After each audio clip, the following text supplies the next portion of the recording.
Sandy, you got your hand up. Yes, ma'am. Well, I'm very happy to meet you, and I'm happy to hear about your product because I just barely started doing clipper blades, and the ones that I bought the machine from suggested I use mineral spirits or kerosene. And just this week, I try to keep rubber gloves on to keep my nails halfway decent.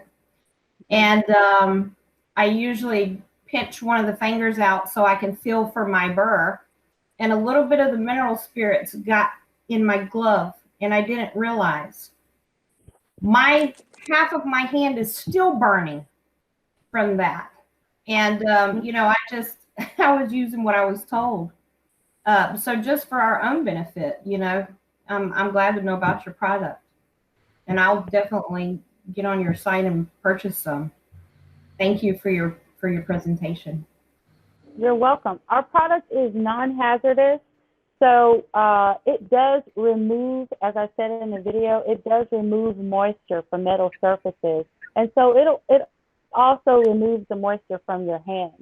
So if you have it on your hands and then your hands are like super ashy, that's why, because it just totally takes all the moisture off of the surface of your hands. So you then, have to go and soap and water wash them. But it's a non-hazardous product, so you don't have to worry about your SNS boiling off or anything like that for your nails. Props to your dad. Yeah, thank you. Yeah, absolutely. Any other questions for Michelle? Do any of you use H42 with shears at all? I know one year in years past, we had one of the ideas of the Sharpeners Jam, which was very effective, is they would have a little container with H42, and they would drop the screw and the washer and the scissor parts in there, and it would kind of clean them and oil them. And it's a good method. I was using it, and I need to probably go back to it. This reminded me of that. I think Pat had a question. I don't have a question, but I did want to make a comment that I use H42 to I sharpen clipper blades, and when I need to recharge my plate, first I clean it off, and H42 is what I use to clean my plate with before I apply the lard oil. So yeah, it works great. Thank you for telling me that, Patrick. That's one of the first things I ever learned about of how sharpeners use H42 in their business, is to charge their plates. I've never even had a chance to see it until I attended a Sharpeners Jam and had an opportunity to see how it's being used. So that's really great. Thank you. I use it to clean the plate, but then I make several passes with a paper towel to remove as much of it as I can before I put on the lard oil, because I don't want, that would be extra liquid on there. It'd be too wet, but it makes a great cleaner if you want to clean off your plate. So that's what I use it for mostly. Yeah. Okay. Okay. Thank you. It works great for that. And Bonnie asked about shears. Well, like I said, the last step of any sharpening I do is when I'm done with the shears, I spray them with H42 and wipe them with a clean cloth and before I put them in the case. So thanks again. Yeah, thank you too. So when you, is it in every state that the tip of the shear can't touch the bottom of the container they're in? Or is that in only some states when you have them sitting down in a cleaner?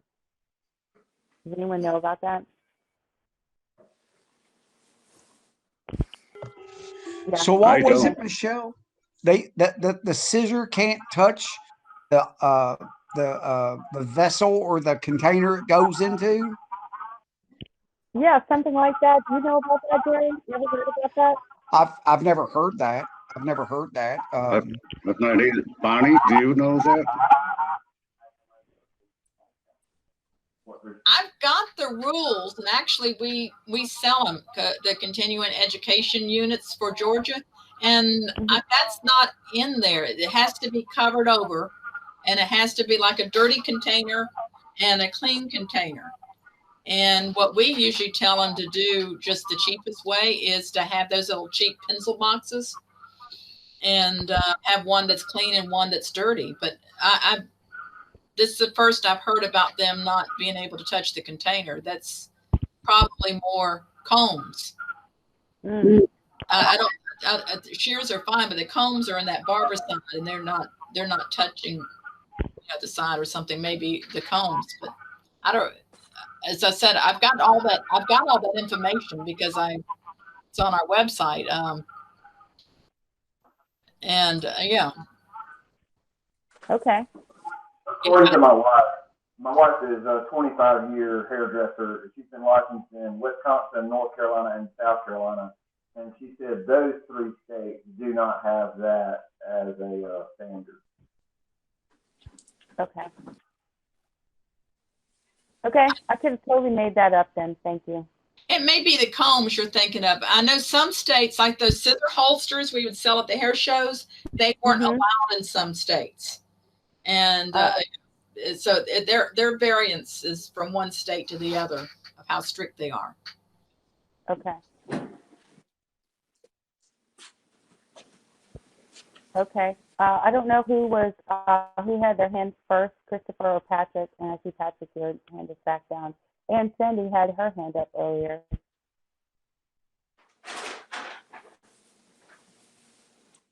It looks like Eileen and Alex have their hands up. Okay. Oh, that's Eileen's hand, not it's hand. hard. Okay. It's hard to tell. The hands kind of are in between, so it's Eileen and then Alex. Okay. Okay. Hello. So yeah, I've actually called and spoke to you a while back. It's probably about a year ago, at least, briefly, and I never really to pursue it any further, unfortunately. But I am interested. How would I dispose of it after it's been used, as like an ultrasonic cleaner that you mentioned earlier?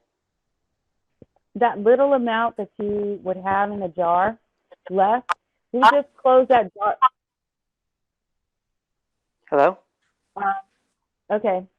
That small amount that you still have left in the jar that has dirt and hair in it, what we recommend is to just put the top back on that jar and throw the container away. So we don't say, oh, just pour it down the sink. We don't say that. Or pour it down the toilet. We don't say that. The request is to just leave that little remaining dirty solution in the jar and just throw the jar away. Throw the jar away with this Yes. solution in the jar. Whatever little dirty solution you have left. And a lot of people always ask that question is, how do you know it's still clean? And maybe I know this conversation is about going out into barbershops and salons and and selling to groomers also.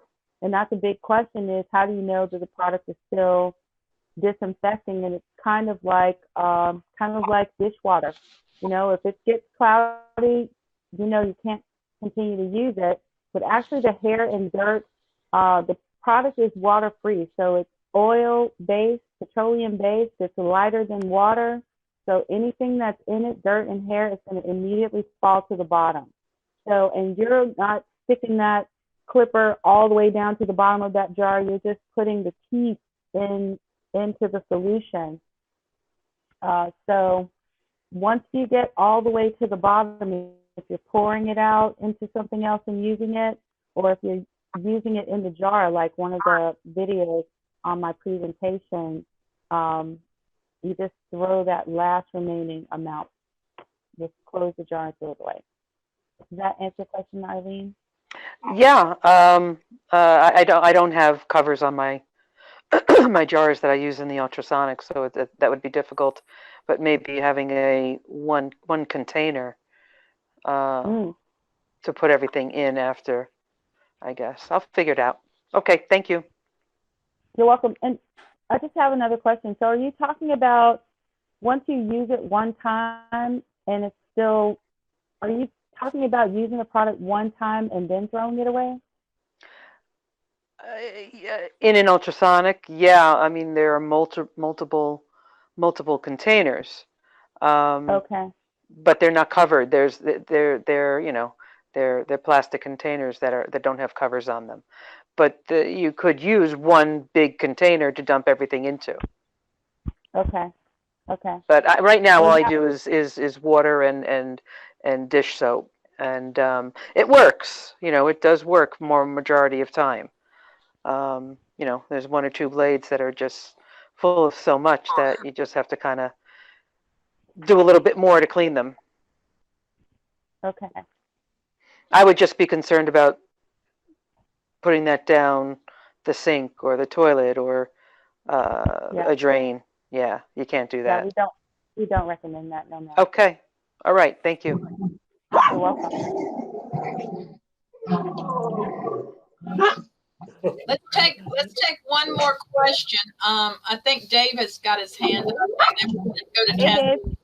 Dave. Hey, and I think I was just going to follow up with if you don't want it going down the drain, is there other environmentals that if we send it to the landfill, what's happening there? I mean, if we're looking at it, you know, on a green planet, are there issues with disposing of it in a landfill? I mean, what is the best method for disposal? Dave, I'm going to say that you're not going to be throwing away 16 ounces of H42. And once again, it's a petroleum-based product, so it actually came from the earth in the first place. So you're just throwing away a small amount. And we're registered with the Environmental Protection Agency. We don't have any warning labels that say that the product is hazardous or any reason, but it's still, because we still don't recommend that you pour it down the drain of the sink or pour it in the toilet. We still recommend that you just put it in something that you can close up and just dispose of the container that way. And I'm sorry that I don't have a more eco-friendly solution for disposal, but you're also not throwing away that much of it. Like, you're not throwing away 8 ounces or even 4 ounces.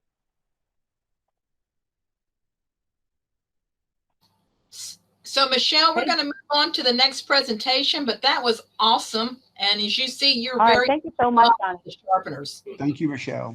Thank Yeah, you. thank you guys very Thank you much. very much. Hey, Jean. Thank you. Nice Be well. seeing you. Pleasure meeting you.